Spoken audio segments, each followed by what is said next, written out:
નમસ્કાર, મંતવ્ય ન્યૂઝના પુરુષાર્થ ટેક્સ સિમ્પ્લિફાઈડના કાર્યક્રમની સાથે હું છું સ્મિતા. તો આજે આપણે વાત કરવાની છે જીએસટી ને લઈને. ખાસ કરીને જે વેપારીઓને મુશ્કેલી પડતી હોય છે જીએસટીને લઈને ઘણા વખત વેપારીઓને કયા કાગળો લાવવા તેને લઈને ઘણી સમસ્યાઓ સર્જાતી હોય છે. તો ખાસ આપણે આજે આ મુદ્દા ઉપર ચર્ચા કરીશું, સરળ અને સાદી ભાષામાં વિસ્તૃત ચર્ચા કરીશું.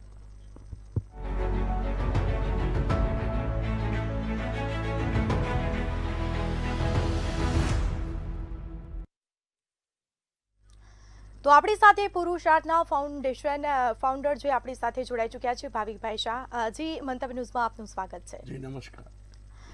બિલકુલથી. તો આપણે આજે ખાસ વાત કરવાની છે જીએસટીને લઈને. તો પહેલાં તો દર્શક મિત્રોને એ માહિતી આપશો કે કોમ્પોઝિશન સ્કીમ એ શું છે? જીએસટીની બેઝિકલી બે સ્કીમ હોય છે, નોર્મલ સ્કીમ અને કોમ્પોઝિશન સ્કીમ. તો જીએસટીની નોર્મલ સ્કીમ જે વેપારીઓ નથી લેતા એ લોકો કોમ્પોઝિશન સ્કીમ લઈ શકે છે. જીએસટીની કોમ્પોઝિશન સ્કીમ ખૂબ જ સરળ છે, એને ઉચ્ચક વેરાની સ્કીમ કહેવામાં આવે છે. બેઝિકલી જીએસટીમાં ઇનપુટ આઉટપુટ ટેક્સ બધું કેલ્ક્યુલેશન ઘણું બધું કોમ્પ્લિકેશન છે. તો એ બધા કોમ્પ્લિકેશનથી જેને બચવું હોય એવા વેપારીઓ જીએસટીની આ ઉચ્ચક વેરાની પદ્ધતિનો લાભ લઈ શકે છે. એ ખૂબ જ સરળ છે, એમાં કમ્પ્લાયન્સ પણ ખૂબ જ ઓછા હોય છે. જીએસટીની નોર્મલ સ્કીમમાં દર મહિને રિટર્ન્સ ભરવાના હોય છે, જ્યારે જીએસટીની જે કોમ્પોઝિશન સ્કીમ છે એમાં ફક્ત 3 મહિને એક રિટર્ન ભરવાનું હોય છે. એટલે વર્ષના ફક્ત 4 રિટર્ન થયા અને એક વાર્ષિક રિટર્ન, એટલે આખા વર્ષમાં ફક્ત 5 જ રિટર્ન ભરવાના હોય છે.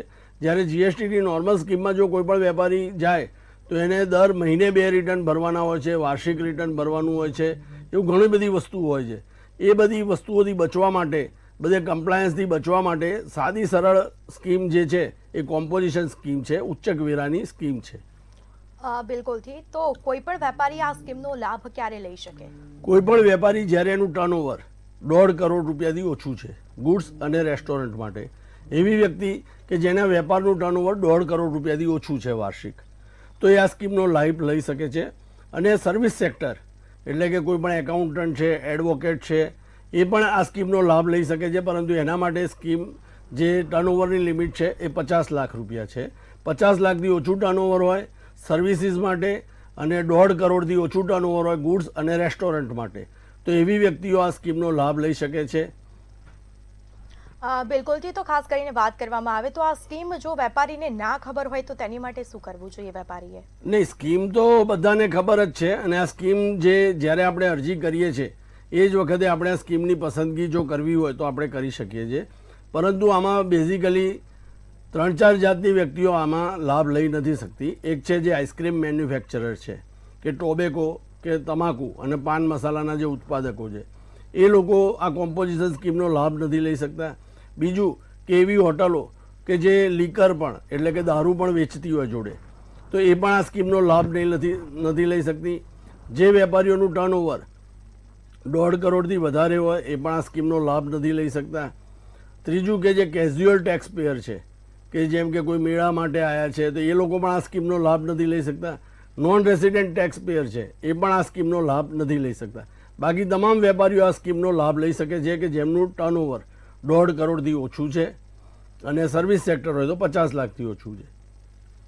બિલકુલથી. તો આ સ્કીમ હેઠળ કેટલો ટેક્સ ચૂકવવાનો હોય છે, વેપારી કેટલો ટેક્સ ભરવો પડે છે, તેના વિશે માહિતી આપશો? આ સ્કીમ હેઠળ જે ગુડ્સ અને સર્વિસીસ એ બે માટે અલગ અલગ ટેક્સ રેટ છે.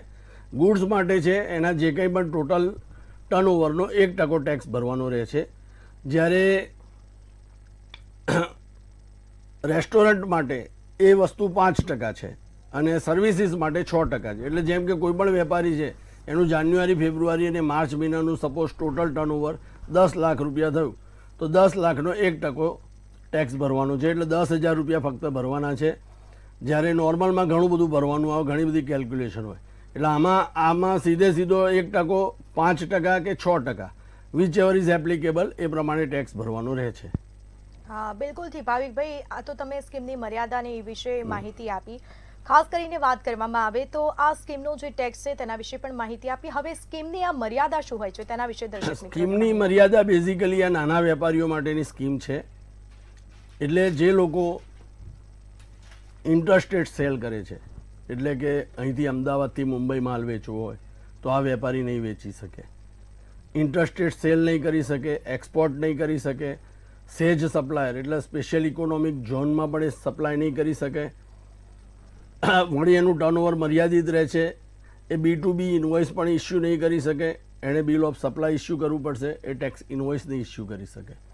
આ રીતે આની મર્યાદા છે કે એક ચોક્કસ ભૌગોલિક ક્ષેત્રમાં એનો ધંધો સીમિત રહેશે. એ એના રાજ્યની બહાર એ વેચાણ નથી કરી શકતો. બહારથી માલ મંગાવી શકશે પણ એ વેચી નહીં શકે.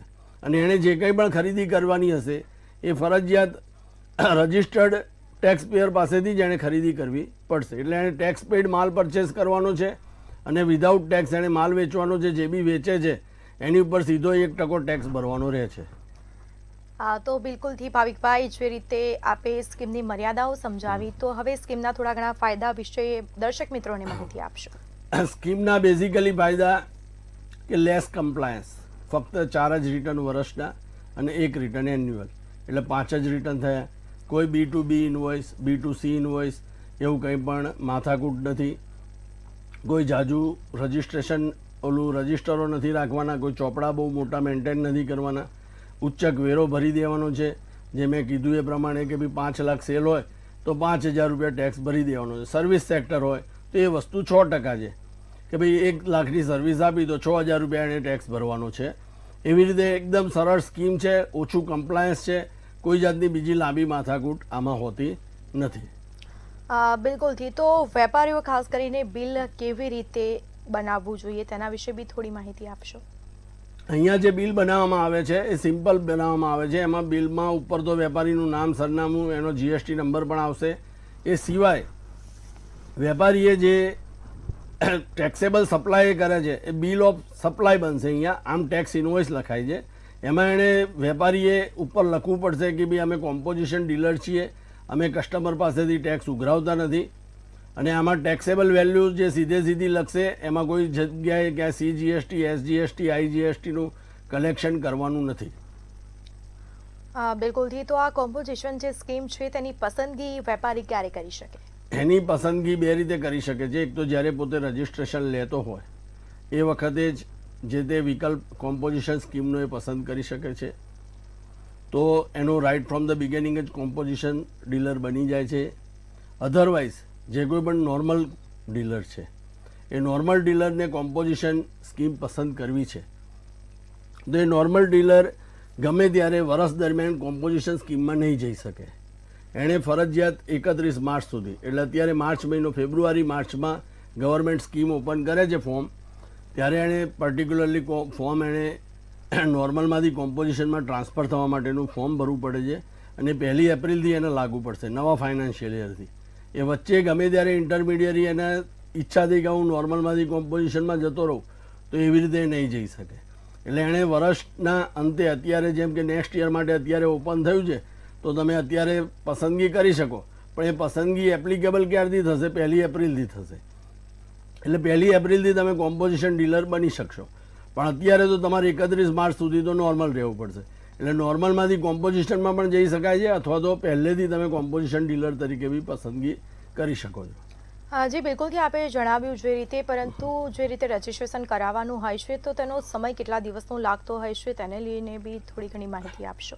રજિસ્ટ્રેશન માટે તો લગભગ 15-20 દિવસની અંદર એનું રજિસ્ટ્રેશન એપ્રૂવ થઈ જાય છે.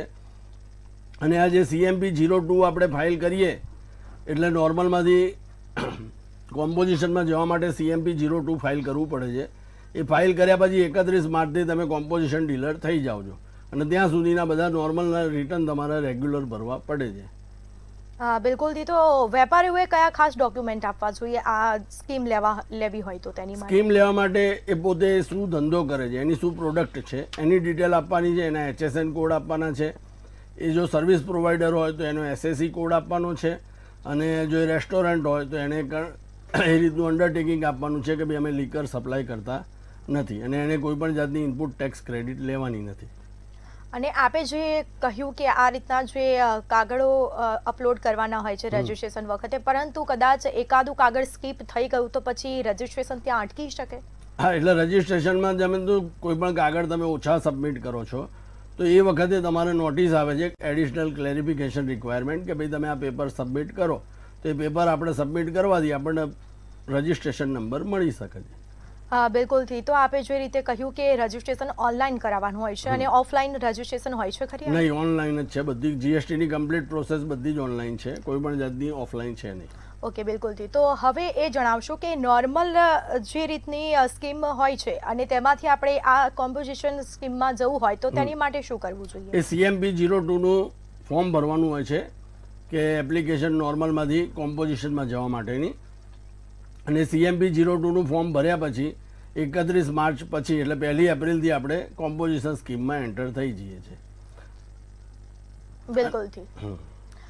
અને CMP 03 કે પછી ITC 03 એ શું હોય છે અને ક્યારે ભરવાનું હોય છે, ખાસ કરીને તેના વિશે માહિતી આપશો. હવે જ્યારે કોઈ પણ વેપારી નોર્મલ ટેક્સ પેયર છે એટલે એની પાસે જે સ્ટોક પડ્યો છે એણે કન્વર્ઝન એપ્લિકેશન કરી દીધી કે ભાઈ I want to transfer into composition લેવી. તો એ કોમ્પોઝિશન લેવીમાં ટ્રાન્સફર થઈ ગયો 1 એપ્રિલથી, તો એણે 30 જૂન સુધીમાં CMP 03 એ શા માટે ભરવાનું હોય છે કે એની પાસે જે સ્ટોક પડ્યો છે, કે જેમ કે કોઈ બી વેપારી આજે ધંધો કરે છે તો એની દુકાનમાં ઝીરો સ્ટોક તો થઈ નથી જવાનો, તો એની પાસે જે બી સ્ટોક પડ્યો છે એની ઉપર એણે જે કંઈ પણ ઇનપુટ ક્રેડિટ અવેલ કરેલી છે એ ઇનપુટ ક્રેડિટ હવે એણે રિવર્સ કરવી પડશે. તો એણે એની સ્ટોકની ડિટેલ આપવી પડશે, એની ઇનપુટ ટેક્સ ક્રેડિટ જે બી એણે અવેલ કરી છે એ એણે રિવર્સ કરવી પડશે, અને એ ઇનપુટ ટેક્સ ક્રેડિટ રિવર્સ કર્યા પછી એનો જે કંઈ પણ બનતો ટેક્સ હશે એ એણે ભરવો પડશે. એ ટેક્સ ભરવાની જે પ્રોસેસ છે આખી એ CMP 03 કહેવાય છે, કે જેના અંતર્ગત એણે ટ્રાન્સફર કરી દેવું પડશે પૈસા ગવર્મેન્ટને. બિલકુલથી. તો આપે જે રીતે માહિતી આપી કે નોર્મલમાંથી કોમ્પોઝિશનમાં જવું હોય તો કઈ રીતે જવાય. હવે કોમ્પોઝિશનમાંથી નોર્મલમાં જવું હોય અને રેગ્યુલર સ્કીમમાં જવું હોય તો તેની માટે ખાસ વેપારીઓએ શું કરવાની જરૂર અને કઈ તકેદારી રાખવી જોઈએ? એટલે કોમ્પોઝિશનમાંથી જ્યારે નોર્મલમાં જવું છે તો એ વર્ષ દરમિયાન ગમે ત્યારે જઈ શકાય છે, એના માટે કોઈ ડેટની લિમિટેશન નથી. હવે ક્યારે જવું પડશે? તો જેમ મેં આગળ જણાવ્યું તેમ કે જે કોમ્પોઝિશન વેપારી છે એ પોતે સ્પેસિફિક એરિયા પૂરતો જ એનો બિઝનેસ કરી શકે છે. હવે જ્યારે વ્યક્તિનો ધંધો આગળ વધતો જાય છે, ધીરે ધીરે એનો ધંધો ડેવલપ થાય છે, એને હવે અમદાવાદથી મુંબઈમાં પણ માલ વેચવો છે, તો એણે ફરજિયાત કોમ્પોઝિશનમાંથી નીકળી જવું પડશે. તો એણે કમ્પલસરીલી ગમે ત્યારે વર્ષ દરમિયાન એણે કોમ્પોઝિશનમાંથી રેગ્યુલર માટેની એપ્લિકેશન વ્યક્તિ કરી શકે છે. સિવાય બીજું કે જ્યારે એનું ટર્નઓવર 1.5 કરોડથી વધતું હોય એવું લાગે છે. સપોઝ કોઈ વ્યક્તિએ ધંધો શરૂ કર્યો 1 એપ્રિલથી, સપ્ટેમ્બર સુધીમાં જ એનું સેલ્સ 1,40,00,000 થઈ ગયું, હજી તો 6 મહિના બાકી છે, તો એ શું કરશે?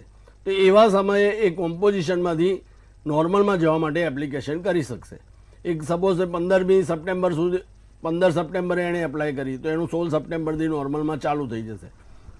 તો સપ્ટેમ્બર મહિનાના એણે 2 રિટર્ન ભરવા પડશે, એક તો કોમ્પોઝિશનનું ભરવું પડશે, બીજું 16 સપ્ટેમ્બરથી 30 સપ્ટેમ્બર સુધીનું રેગ્યુલરનું રિટર્ન ભરવું પડશે. એટલે આવી રીતે કોમ્પોઝિશનમાંથી નોર્મલમાં જવા માટે ગમે ત્યારે ટ્રાન્સફર થઈ શકે છે. એનો કોઈ સમયગાળો ફિક્સ નથી હોતો? ના, એનો કોઈ સમયગાળો ફિક્સ નથી. એ ગમે ત્યારે એપ્લાય વર્ષ દરમિયાન ગમે ત્યારે કરી શકે છે અને એ વખતે એપ્લિકેબલ થઈ જાય. બિલકુલથી. તો જે રીતે કોમ્પોઝિશનમાંથી નોર્મલમાં જવું હોય તો વેપારીને પછી કોઈ નુકસાન થઈ શકે કે એવું કંઈ હોય આમાં? ના ના, એમાં કોઈ નુકસાન નથી. હવે જ્યારે વેપારી કોમ્પોઝિશનમાંથી નોર્મલમાં જાય છે તો જેમ નોર્મલમાંથી કોમ્પોઝિશનમાં જવા માટે CMP 03 ભરે છે સ્ટોકની ક્રેડિટ રિવર્સ કરવા માટે, તો એવી જ રીતે કોમ્પોઝિશનવાળો વેપારી સ્ટોકની ક્રેડિટ ક્લેમ કરશે. બિલકુલથી. કારણ કે એણે સ્ટોકની ક્રેડિટ પહેલાં ક્લેમ કરી નથી, એની પાસે કેપિટલ ગુડ્સ હોય એની પણ ક્રેડિટ ક્લેમ કરી નથી, તો એ ક્રેડિટ હવે ક્લેમ કરી શકશે. તો એ સ્ટોકની ક્રેડિટ ક્લેમ કરવા માટે બી એનું સ્પેસિફિક ફોર્મ હોય છે, એ ફોર્મ એણે ભરવાનું છે અને એની ક્રેડિટ ક્લેમ કરવાની છે. વિધિન 30 ડેઝ ભરવાનું હોય છે, અને એમાં જો 2 લાખથી વધારની ITC ક્લેમ કરવાની હોય તો ચાર્ટર્ડ એકાઉન્ટન્ટનું સર્ટિફિકેટ પણ કરવું પડે છે, જોડે આપવું પડે. અને એની ફી ચૂકવવી પડતી હોય છે. અને એની ફી કેટલી હોય છે સર? ના, એની કોઈ ફી, એ ગવર્મેન્ટની ફી નથી ફોર્મ ભરવાની. GSTમાં કોઈ પણ પ્રકારના ફોર્મ ભરવા માટે કોઈ પણ પ્રકારની ફી નથી હોતી. બિલકુલથી. તો આપે જે રીતે કહ્યું કે કોમ્પોઝિશનમાંથી નોર્મલમાં જવું હોય તો કઈ રીતે જવાય, તો હવે થોડી માહિતી એના વિશે બી આપશો કે GST ITC 01 એ શું હોય છે? બસ એ GST ITC 01 એ મેં કીધું એમ કે ભાઈ કોમ્પોઝિશન વેપારી જ્યારે નોર્મલમાં આવે છે એ વખતે એની પાસે જે સ્ટોક પડ્યો છે એ સ્ટોકની ક્રેડિટ એણે ક્લેમ કરવાની છે. કારણ કે નોર્મલમાં તો બિલ ટુ બિલ એને ટેક્સ ભરવો પડશે, કોમ્પોઝિશનમાં તો 1% ટેક્સ ભરીને છૂટો થઈ જતો હતો. તો હવે સપોઝ એની પાસે કોઈ વસ્તુ મોબાઈલનો વેપારી જે મોબાઈલ વેચશે તો એને સીધા 18% ટેક્સ ભરવાનો આવશે. હવે જ્યારે કોમ્પોઝિશનમાં તો એ વખતે એની પાસે 100 મોબાઈલ સ્ટોકમાં પડ્યા છે, તે 100 મોબાઈલનો જે બી ટેક્સ ભરેલો છે એણે ક્લેમ કરવો પડશે.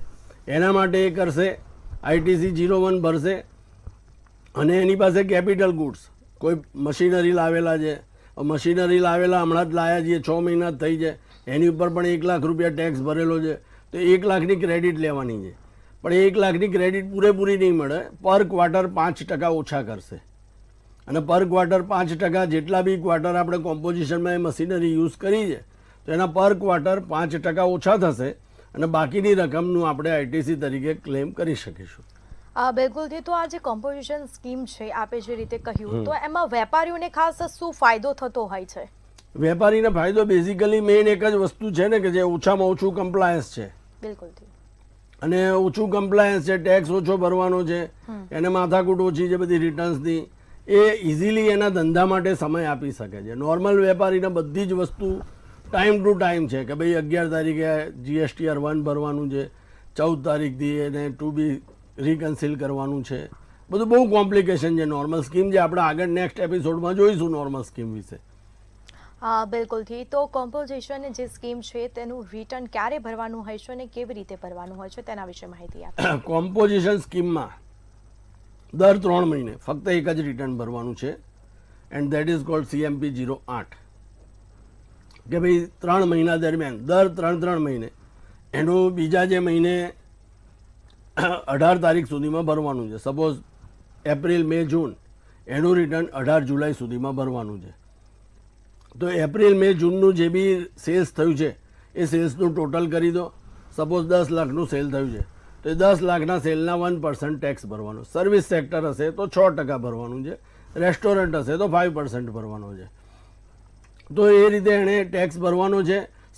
સપોઝ 10 લાખ સેલ કર્યું છે, 10 લાખ સેલ લખશે CMP 08માં, સામે 5000 CGST ને 5000 SGST, એ રીતે 10,000 ટેક્સ ભરશે. બાકી કોઈ રિવર્સ ચાર્જ મિકેનિઝમ RCM એણે કંઈ ભરવાનો છે તો એ RCM પણ પેમેન્ટ કરશે અને એનું રિટર્ન ફિનિશ. એમાં કોઈ એણે HSN summary, bill wise summary કશું જ આપવાનું નથી. એકદમ ખૂબ જ સરળતાથી દર 3 મહિને નેક્સ્ટ મંથની 18 તારીખ સુધીમાં CMP 08 ભરવાનું છે. બિલકુલથી. તો કોમ્પોઝિશન જે સ્કીમ છે આપે જે રીતે કહ્યું કે વેપારીઓને ઘણો ફાયદો થતો હોય છે ટેક્સને લઈને, તો હવે આ જે સ્કીમ છે તેમાં વાર્ષિક રિટર્નની કોઈ જરૂર હોય છે કે પછી તેની કોઈ જોગવાઈઓ કરવામાં આવી છે? હા, વાર્ષિક રિટર્નની જોગવાઈ ખરીને GSTR 4 જે વર્ષ પૂરું થાય 31 માર્ચ એના 30 જૂન સુધીમાં GSTR 4 ભરવાનું રહે છે. જેમાં એણે વર્ષ દરમિયાન જે બી ટોટલ વેચાણ કર્યું છે, જે 4 CMP 08 ભર્યા છે એમાં કુલ સેલ કેટલું કરેલું છે એની સમરી વિગત આવશે, RCMથી જેટલો ટેક્સ ભર્યો છે એની વિગત આવશે, સામે એણે જેટલી ટેક્સેબલ પરચેસીસ કરી છે એ બધી ડિટેલ્સ આવશે. અને એ બધી ડિટેલ્સ કરીને એણે CMP જે GSTR 4 સમરી રિટર્ન કહેવાય છે વાર્ષિક, એ એણે ફાઇલ કરી દેવાનું છે. એ ફાઇલ ના કરીએ સમયસર તો રોજની 200 રૂપિયા પેનલ્ટી લાગે છે અને મેક્સિમમ 5000 સુધી જઈ શકે છે. બિલકુલથી. તો આપે જે રીતે કહ્યું કે આ રિટર્ન વાર્ષિક ભરવું પડતું હોય છે, કદાચ કોઈ વેપારીથી આ રિટર્ન સ્કીપ થઈ ગયું, કાં તો પછી આપે જે રીતે કહ્યું કે 3જા મહિને આ રિટર્ન ભરવાનું હોય છે, તો પછી એને લઈને કોઈ વેપારમાં કોઈ ખોટ જાય વેપારીને કે પછી કોઈ તકલીફ પડે તેવું કોઈ કારણ? હા, જો રિટર્ન નિયમિત ના ભરીએ, કોઈ રિટર્ન આપણે સ્કીપ કરીએ છીએ, રિટર્ન નથી ભરી શકતા, તો એના પછીના બી ક્વાર્ટરનું રિટર્ન આપણે નહીં ભરી શકીએ. પહેલાં કમ્પલસરી આગળનું રિટર્ન ભરવું પડશે. જો 2 ક્વાર્ટરના રિટર્ન નથી ભરી શકતા તો કોઈ વ્યક્તિ આપણને ઈ-વે બિલ આપણા નામે જનરેટ નહીં કરી શકે, કે આપણે પણ કોઈને માલ વેચવો છે તો ઈ-વે બિલ બનાવવું છે તો એ પણ આપણે બનાવી નહીં શકીએ. એટલે રિટર્ન્સ નિયમિત ભરવા અને આપણો GST નંબર એક્ટિવ રાખવો એ ખૂબ જ જરૂરી છે. કદાચ જો વેપારીએ એવું બન્યું હોય કે 2-3 વખત રિટર્ન ન ભર્યા હોય વાર્ષિકના, તો પછી તેને લઈને કોઈ કાર્યવાહી કે કોઈ એક્શન લઈ શકે? હા, એક્શન લઈ શકે. GST ડિપાર્ટમેન્ટ તમને નોટિસ આપે છે, તમારે પેનલ્ટી સાથે રિટર્ન ભરવા પડે છે કમ્પલસરી. બિલકુલથી. આપે જે રીતે કહ્યું કે GST વિભાગ નોટિસ આપે છે અને બિલ ભરવા પડે છે, કદાચ જો વેપારીએ એ બી ના કર્યું તો પછી એની સામે કોઈ પગલાં કડક? GST વિભાગ જો તમે પહેલાં તો મેસેજ મોકલે છે, મેસેજનો પણ જવાબ નથી આપતા, પ્રોપર એક્શન નથી લેતા, તો તમને જીએસટી CMP 05 જે ત્યાં DRC 01 કહેવાય નોર્મલ માટે, કોમ્પોઝિશન માટે CMP 05 કહેવાય છે. એ CMP 05 હેઠળ તમને નોટિસ આપવામાં આવે છે કે ભાઈ તમે આ જીએસટીની સ્કીમનો આ ખોટો લાભ લીધો છે, કે તમે આ કર્યું નથી, આ ભૂલ કરી છે રિટર્ન્સમાં, કે આ વસ્તુ તમે સ્કીપ કરી છે, તો એ તમે સોલ્વ કરો. તો એના માટે 15 દિવસમાંનો સમય આપવામાં આવે છે અને 15 દિવસમાં આપણે એને જવાબ આપવાનો રહે છે. CMP 05ની નોટિસ. બિલકુલથી. જો કદાચ 15 દિવસમાં વેપારીએ જવાબ નહીં આપ્યો તો કોર્ટ કાર્યવાહી કે તેવું કોઈ એક્શન લઈ શકે GST વિભાગ? CMP 05ની જે નોટિસ મળ્યા પછી વેપારીની ફરજ બને છે કે 15 દિવસની અંદર CMP 06 એ CMP 06 અંતર્ગત વેપારીએ એને જવાબ આપવાનો રહે છે. એના જરૂરી આધાર પુરાવા આપણે જે કંઈ પણ ટેક્સ ભરી દીધો છે કે અમે આ સ્કીમ માટે પ્રોપર એલિજિબલ છીએ, અમે અત્યાર સુધીના બધા રિટર્ન્સ ફાઇલ કર્યા છે, એ બધું જ કમ્પ્લીટ આપણે પૂરી ડિટેલ સાથે જવાબ આપવાનો રહે છે CMP 06 હેઠળ. બિલકુલથી. તો આપે જે રીતે જણાવ્યું કે કદાચ જો વેપારી આ વાર્ષિક રિટર્ન ન ભરી શકે તો તેને લઈને વેપારીને બી તકલીફ થતી હોય છે. તો આ જે કોમ્પોઝિશન સ્કીમ છે તેને લઈને વ્યાજ દંડ કાઢતો કોઈ નોટિસની જોગવાઈ કરવામાં આવી છે? હવે CMP 06માં આપણે જે જવાબ આપીશું તો એના આધારે જે બી GST ઓફિસર છે આપણો એડજ્યુડિકેટિંગ, કે એ ઓફિસર આપણને CMP 07માં ઓર્ડર ઇસ્યુ કરશે. એ ઓર્ડરમાં જો એને યોગ્ય લાગશે તો એ આપણી દલીલો એપ્રૂવ કરશે, અધરવાઇઝ એ વ્યાજ, દંડ, પેનલ્ટી બધું જ લગાડીને જે કંઈ પણ ડિમાન્ડ આપણી સામે રેઝ કરશે. હવે ડિમાન્ડ રેઝ કરે છે તો એ ડિમાન્ડના આધારે આપણે નક્કી કરવાનું છે કે ભાઈ આપણે આ ડિમાન્ડ ભરી દેવી કે કોમ્પોઝિશન સ્કીમમાંથી નીકળી જવું, આ ઓર્ડરનું પાલન કરવું. અધરવાઇઝ આપણે એના વિધિન 30 ડેઝ આપણે અપીલ પણ પ્રિફર કરી શકીએ છીએ, અપીલ કરી શકીએ છીએ ઓર્ડરની સામે, અને પછી આગળ પણ અપીલ ટ્રિબ્યુનલ એ રીતે બધી આગળ પ્રોસિજર છે એ આપણે ફોલો કરી શકીએ છીએ. બિલકુલથી. તો ભાવિકભાઈ, આપે જે રીતે જણાવ્યું કે કોમ્પોઝિશનમાંથી નોર્મલમાં ગયા અને પછી કોમ્પોઝિશનમાં કદાચ રિટર્ન ન ભર્યું વાર્ષિક, તો પછી એ નોર્મલમાં જઈ શકે અને પછી પાછળથી કોઈ કાર્યવાહી થાય કે ભાઈ રિટર્ન નથી ભર્યું તો તેની માટે નોર્મલમાં કોઈ તકલીફ પડે કે પછી કંઈ કોમ્પોઝિશનમાં કાર્યવાહી કરવામાં આવે? નહીં, એકવાર જો વેપારી કોમ્પોઝિશનમાંથી નોર્મલમાં જશે તો એ ત્યારે જ જઈ શકશે જ્યારે એણે નોર્મલનું બધું ક્લિયર કર્યું હશે, અને નોર્મલનું ક્લિયર કર્યા વગર એ કોમ્પોઝિશનમાં નહીં જઈ શકે, અને કોમ્પોઝિશનનું ક્લિયર કર્યા વગર એ નોર્મલમાં નહીં જઈ શકે. એટલે જ્યારે એણે સ્કીમ અદલ બદલ કરવી છે તો જે તે સ્કીમનું લાગુ પડતા બધા રિટર્ન એ વખતે એણે ક્લિયર કરી દેવા પડે. હા, વચ્ચેથી ધારો કે કોમ્પોઝિશન ડીલર જ્યારે નોર્મલમાં જાય છે તો એ વખતે એણે સપોઝ સપ્ટેમ્બર સુધીનું જે કંઈ પણ છે એ સપ્ટેમ્બર સુધીનું એણે રિટર્ન તો ભરવું પડશે. અધરવાઇઝ એ નેક્સ્ટ યર જ્યારે એણે નોર્મલનું એન્યુઅલ રિટર્ન ભરવું પડે છે, કોમ્પોઝિશનનું એન્યુઅલ રિટર્ન ભરવું પડે છે, એ બધું નહીં ભરે તો ભાઈ નોર્મલના આગળના GSTR 1, 3B એ બધા ભરી નહીં શકે. હા, બિલકુલથી. તો આ CMP 05 જે છે નોટિસનો જવાબ કેવી રીતે અને ખાસ ક્યાં સુધી આપવાનો રહેશે તેના વિશે માહિતી આપશો? CMP 05 નોટિસનો જવાબ એ નોટિસ મળ્યાથી વિધિન 30 ડેઝ આપવાનો રહે છે, અને એમાં પ્રોપરલી બધું જે કંઈ પણ GST ઓફિસરે જે કંઈ પણ મુદ્દા ઊભા કર્યા છે એ મુદ્દાઓનો વિગતવાર અને આધાર પુરાવા સાથે કે ભાઈ અમે આ સ્કીમમાં એપ્લિકેબલ છે, કેવી રીતે છે, કયા કોઈ ઓર્ડિનન્સ કે કોઈ પણ ગવર્મેન્ટના નોટિફિકેશન્સ હોય એ બધી કમ્પ્લીટ ડિટેલ આપણે આપવી પડે, અને જરૂરી આધાર પુરાવા સાથે આપણે એ વસ્તુ રજૂ કરવી પડશે. બિલકુલથી. ભાવિકભાઈ, જે રીતે આપે તમામ માહિતી આપી, પરંતુ થોડી ઘણી દર્શક મિત્રોને અને વેપારીઓને ટિપ્સ આપો કે કઈ રીતે હવે વેપારીઓને GST નંબરને લઈને કે પછી કોઈ કાગળ અટકતું હોય કાં તો પછી કોમ્પોઝિશનમાંથી નોર્મલમાં જવું હોય ને તેના વિશે કઈ રીતે જાણકારી મેળવવી જોઈએ તેના વિશે થોડી માહિતી આપશો? GST અંગેની બધી જ માહિતી GSTની વેબસાઇટ ઉપર પણ છે, પ્લસ વેપારી અમને પણ ફોન કરી શકે છે, પોતાના ટેક્સ કન્સલ્ટન્ટને પણ ફોન કરી શકે છે, અને વેપારીએ GSTની કોઈ પણ સ્કીમ પસંદ કરતાં પહેલાં પોતાના ટેક્સ કન્સલ્ટન્ટની ખૂબ જ સારી રીતે ચર્ચા વિચારણા કરવી જોઈએ, પોતે શું પ્રોડક્ટ કરવાના છે, પોતાના ફ્યુચર પ્લાન શું છે. નહીંતર પછી શું થશે, એકવાર કોમ્પોઝિશન સ્કીમ પસંદ કરશો પછી આવા કોઈ ફોર્મ ભરવાના રહી જશે, એક સ્કીમમાંથી બીજી સ્કીમમાં જશો. દરેક વસ્તુના પ્રોઝ એન્ડ કોન્સ છે, એના ફાયદા ગેરફાયદા ઘણા બધા છે. તો એ ફાયદા ગેરફાયદા પોતાને લાગુ શું પડશે એના આધારે એકવાર વ્યવસ્થિત ચર્ચા વિચારણા કરીને નક્કી કરવું જરૂરી છે. તો બિલકુલથી ભાવિકભાઈ જે રીતે અમારા દર્શક મિત્રોને અને વેપારીઓને માહિતી આપી કે કમ્પોઝિશન સ્કીમ શું હોય છે, ખાસ કરીને કઈ રીતે સાવચેતી રાખવી જોઈએ, વાર્ષિક રિટર્ન ભરવું કે પછી 3 મહિને જો આપે જે રિટર્નની વાત કરી અને તકલીફ શું પડતી હોય છે વેપારીને જો રિટર્ન ન ભરે, તેના વિશે સરસ માહિતી આપી તે બદલ આપનો ખૂબ ખૂબ આભાર. તો આ સાથે જ આપણે જે ચર્ચાઓ કરી જીએસટી નંબરને લઈને, જીએસટીમાં ઘણા એવા કાગળિયાઓની પણ જરૂર પડતી હોય છે અને ખાસ કરીને વેપારીઓ આમાં ગૂંચવણમાં મુકાતા હોય છે. તો આના વિશે આજે આપણે ખાસ ચર્ચા કરીએ. આપણી સાથે પુરુષાર્થના ફાઉન્ડર જે જોડાયા હતા ભાવિકભાઈ શાહ, તેઓએ સરસ માહિતી પણ આપી. તો હવે ફરી મળીશું એક નવા ટોપિક સાથે. મને રજા આપશો. નમસ્કાર.